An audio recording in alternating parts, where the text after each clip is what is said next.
ஒருத்தவன் 2 மாதத்தில் வண்டி எடுத்து அவனோட பைக்கு பெரிய ஒரு காட்டுக்குள்ளே தொலைஞ்சு போய் டவரே கிடைக்காம நடு காட்டில் போய் நின்னா அவன் நிலைமை எந்த அளவுக்கு இருக்குன்னு சொல்லி நீங்கள் அந்த இடத்துல இருந்தீங்கன்னா எப்படி ஃபேஸ் பண்ணியிருப்பீங்கன்னு சொல்லிட்டு சொல்லுங்கள்.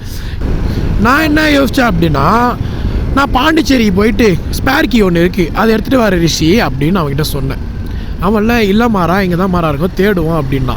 நாங்களும் தேடுறோம் கிடைக்கல. நான் ஒரு கட்டத்துக்கு மேலே ஐயோ அங்கே நீராரணை வந்து 3 மணிக்கு க்ளோஸாக. ஸோ அதனால் 9:30லேருந்து 3 மணி தான். நீங்கள் யாராவது வந்தீங்க அப்படின்னா தயவு செஞ்சு நீராரணை ட்ரை பண்ணி பாருங்கள். One of the best place in Valparai என்னை பொறுத்தளவுக்கு.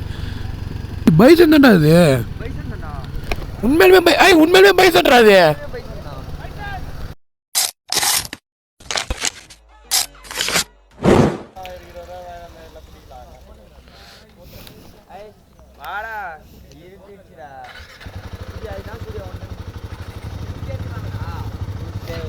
நீராரணை படம்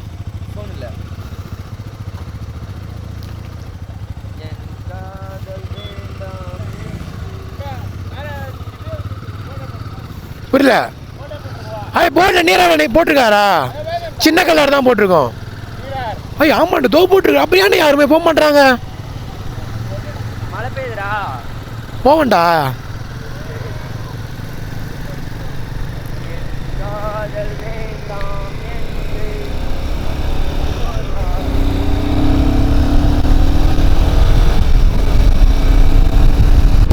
ஃப்ரெண்ட்ஸ் நாங்கள் நீராரணைக்காக போகிறோம் ஃப்ரெண்ட்ஸ். அங்கே 5 மணிக்கெலாம் மூடிடுன்னு சொல்லியிருக்காங்க. அதனால் நாங்கள் விறுவிறுப்பாக 4 மணிக்கெலாம் போகிறோம்.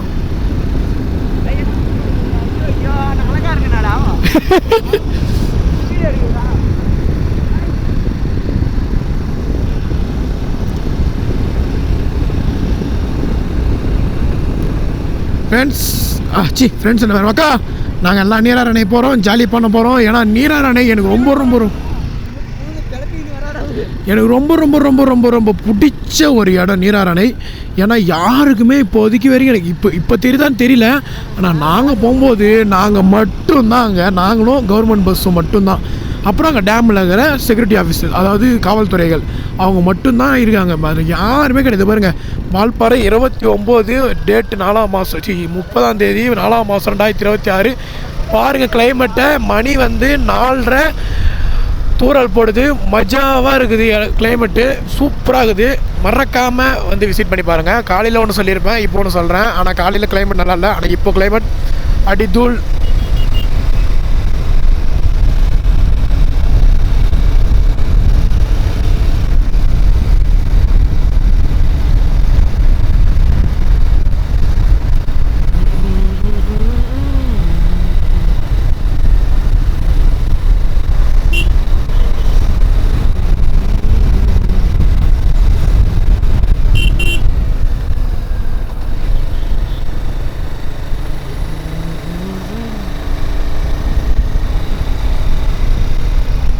போகிற இடம் முழுக்குமே அவ்வளோ சீனிக்காக, அவ்வளோ அழகாக இருக்கும் நீராரணை. எனக்கு இப்போ வரைக்குமே கிட்டத்தட்ட 1 இயர் ஆகிடுச்சு. இப்போ வரைக்குமே நீராரணையோட ஃபுல் மெமரிஸும் ஃபுல் டீட்டெயில்ஸும் எனக்கு தெரியும். எப்படி போகணும் எப்படி போகக்கூடாதுன்ற கொண்டு அவ்வளோ சூப்பராக இருக்கும். ஒரு அடர்ந்த காடு, அது காட்டுக்குள்ளே இருக்கும். இப்போ நாங்கள் போய் நான் தேவையில்லாத பண்ணி இப்போ சிக்கி நாங்கள் தவிக்க போகிறோம். ஏன்னு கேட்டிங்கன்னா நீராரணையில் தான் எனக்கு ஒரு பெரிய ஃபண்டு நடந்து. என்ன ஆச்சுன்னு கேட்டிங்கன்னா, இந்த வண்டியை வாங்கி புதுசு நீராரணைக்கு வந்து அப்போ தான் வந்து வாங்கி புதுசு 2 மாதத்துல ட்ரிப்பு கிளம்புறோம். அப்போ தான் ஃபஸ்ட்டு ட்ரிப்பு வால்பாறை வரும்போது செம்ம வெயில். இதே போல் தான் வெயில் அடிச்சது. கரெக்டாக எல்லா இடத்தையும் சுற்றி பார்த்துட்டு லாஸ்ட்டாக வந்து அந்த சின்ன கலர்லாம் பார்த்துட்டு ரிட்டர்ன் வரும்போது ஒரு வழி காமிச்சிது. சரி என்ன வழிடான்னு சொல்லிட்டு இறங்கி போய் பார்த்தா நீராரணை கிட்டத்தட்ட ஒரு பெரிய ஒரு உச்சி மலையிலேருந்து கீழே அடிவாரத்தில் இறங்கணும். நான் ஃபுல்லாத்தையும் உங்களுக்கு வ்ளாக் பண்ணுறேன் பாருங்கள். உச்சி மலையிலேருந்து அடிவாரத்தில் இறங்கணும். என்னன்னு போய் பார்த்தா நீராரணை. சரி ஓகேன்ட்டு நீராரணையை பார்த்துட்டு இருக்கும்போது செம்ம வெயில். ஒரு 2-3 ஃபோட்டோஸ் ரீல்ஸ்லாம் எடுத்துகிட்டே இருக்கும்போது செம்ம மழை. அடி வெளுன்னு ஒரு 1/2 மணி நேரத்துக்கு மழை வெளுவித்து எடுத்துருச்சு. எங்கள் கூட வந்து கரெக்டாக வந்து அந்த ஊருக்காரங்களோட சொந்தக்காரங்க இருக்காங்க. அவங்களும் கெஸ்ட்டு, அதாவது டூரிஸ்ட், அவங்களும் சுற்றி பார்க்க தான் வந்தாங்க. அதுக்கப்புறம் வந்து ஒரு கவர்மெண்ட் பஸ்ஸு, அதோட அப்புறம் வந்து அந்த டேமுக்கு பார்க்குறவங்க. ஓகேங்களா, நாங்கள் மட்டும்தான் இருக்கோம். ஓகேங்களா, சூப்பராக பார்த்துட்டே இருக்கும்போது டக்குன்னு என்ன ஆகிடுச்சு, சரி டைம் ஆகிடுன்னு சொல்லிட்டு கிளம்ப ஆரம்பிச்சிட்டோம். 4 மணி போல் ஆகிடுச்சு. மேலே ஏற மழை வந்து பேஞ்சிட்டு இருந்ததா, லைட்டாக தூரல் போட்டுருந்தேன். மேலே ஏறினோடனே அந்த டீ எஸ்டேட்டை காட்டுறேன். அந்த இடத்துல ஃபோட்டோ ஷூட் பண்ணலான்னு சொல்லிட்டு நானும் ரிஷியும் தான் வந்தோம். ஒரே டியோ தான், நானும் ரிஷி தான் வந்தோம். ஃபோட்டோ ஷூட் பண்ணிகிட்டே இருக்கும்போது கரெக்டாக வந்து இந்த வண்டி சாவி இருக்குல்ல, இந்த வண்டி சாவி எடுத்து ஒரே ஒரு ஃபோட்டோ கிளிக் பண்ணுறான். ஃபோட்டோ கிளிக் பண்ணி முடிச்சுட்டு வாவ் செம்ம கிளைமேட்டு. ஃபோட்டோ கிளிக் பண்ணி முடிச்சுட்டு என்ன சொன்னால், இந்தமாரி நான் அங்கே நிற்கிறேன் இங்கே நிற்கிறேன்ட்டு நிறைய இடத்துக்கு போய் நின்று ஃபோட்டோ எடுத்தோம். அப்போ வந்து ஃபஸ்ட்டு ஃபோட்டோவை எதுவும் எடுத்திருக்கானா, இந்த பைக்கு கீயை தான் ஃபஸ்ட்டு ஃபோட்டோவாக எடுத்தான். அவன் மொபைலில் அந்த டீ எஸ்டேட்டில் இந்த பைக் கீயை தான் ஃபஸ்ட்டு ஃபோட்டோவாக எடுத்திருக்கான். கீ வந்து தொலைஞ்சு போச்சு.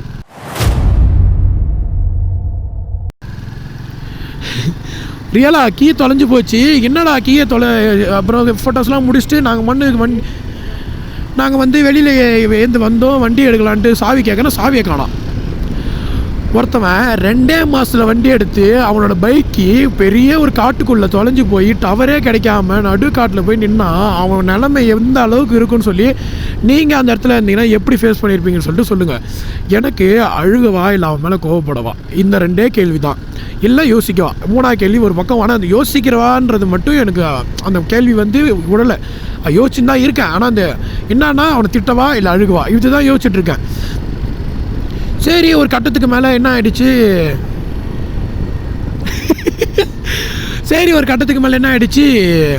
அவனை திட்டி ஒன்றும் பிரயோஜனம் கிடையாது, தேடுவோம் சொல்லிட்டு 2 பேரும் முயற்சி பண்ணி தேடுறோம். ஓரளவுக்கு கொஞ்ச நேரத்துக்கு தேடிகிட்டே இருக்கும்போது ஒரு கட்டத்துக்கு மேலே கிடைக்கல.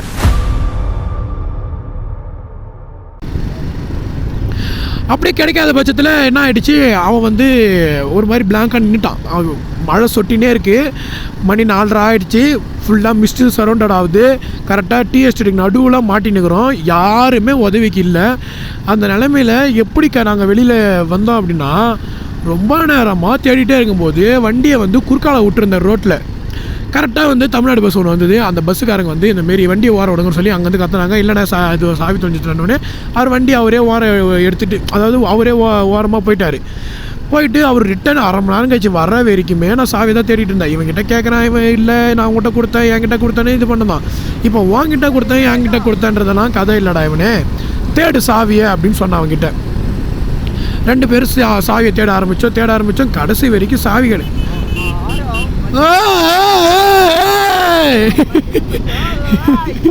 நம்ம குடும்பத்துக்கு இதெல்லாம் தேவையா கோபி? பொம்பளை சோக்கு கேக்குதா கோபி? பொம்பளை சோக்கு ஏண்டா? கடைசி வரைக்கும் சாவி சபா இப்பவே கண்ணை கட்டுது. கிடைக்கல. என்னடா பண்ணுறதுன்னு ஒரு இடத்துல யோசிக்கும் போது நான் என்ன யோசித்தேன் அப்படின்னா,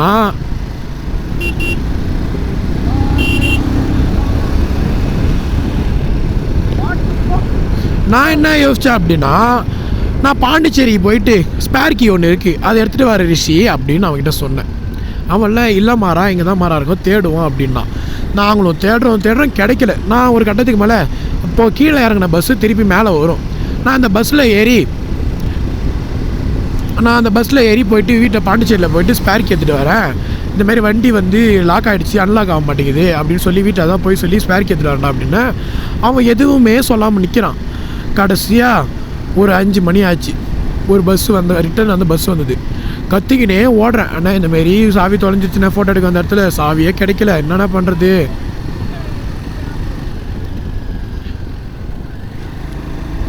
சாவியே கிடைக்கலண்ணா என்னென்ன பண்ணுறது அப்படின்னு அவர்கிட்ட கேட்கும்போது, தம்பி இங்கே தான் கிடக்கும், நீ தானமா யோசிச்சு பாரு. நானும்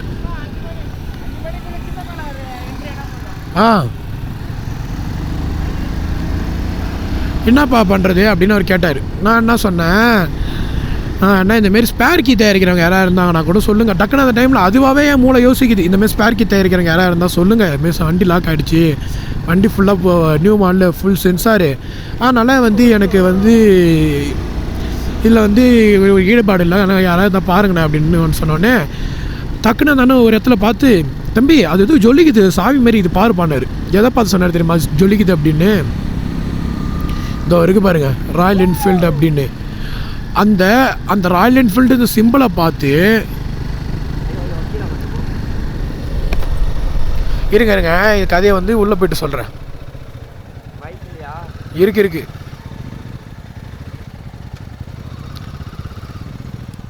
நீராரணை சார்.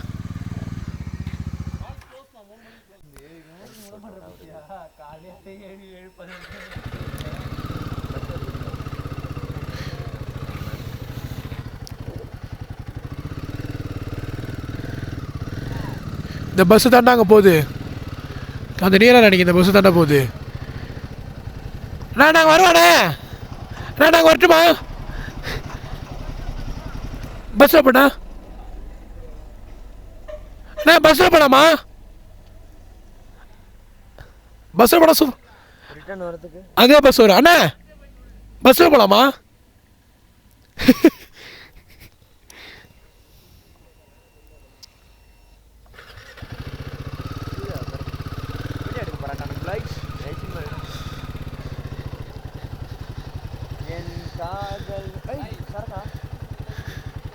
அங்கே பாடுறா பைசனு, பைசன் பைது பாடுறா.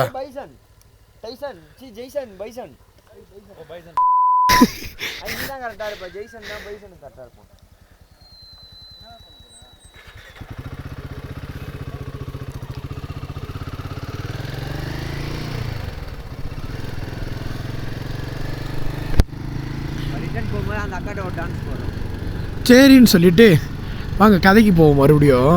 அங்கே நீராரணை வந்து 3 மணிக்கு க்ளோஸாக. ஸோ அதனால் 9:30லேருந்து 3 மணி தான். நீங்கள் யாராவது வந்தீங்க அப்படின்னா தயவு செஞ்சு நீராரணை ட்ரை பண்ணி பாருங்கள். One of the best place in Valparai என்னை பொறுத்தளவுக்கு. ஏய் பைசன் தான்டா அது, உண்மையிலுமே பைசன்டா அது, பைசன் அங்கே வர பைசன்டா.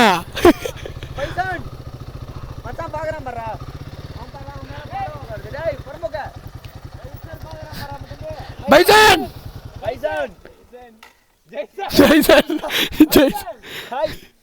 ஐ வழி ஐ அது போறதுக்கு வழி இருக்குடா.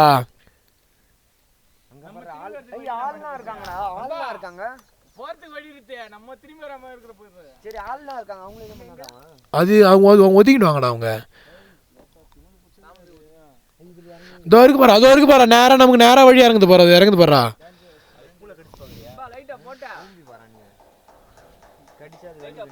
லைட்டா ஏத்துல காட்டு தெரியலையே, வண்டி ஆன்ல இருந்துச்சு அப்போ.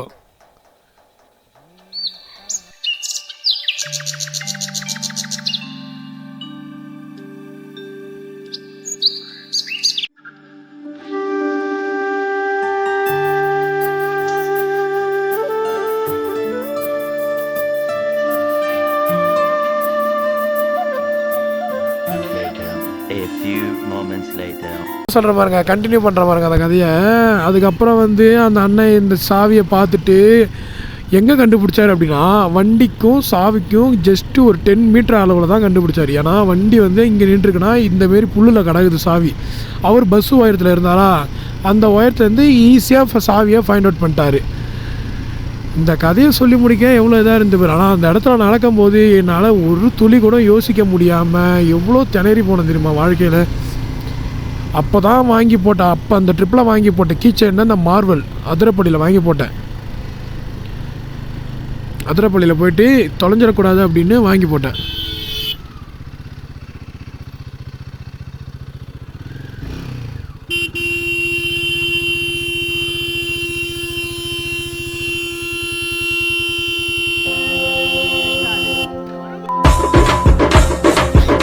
இப்போ கேட்கும்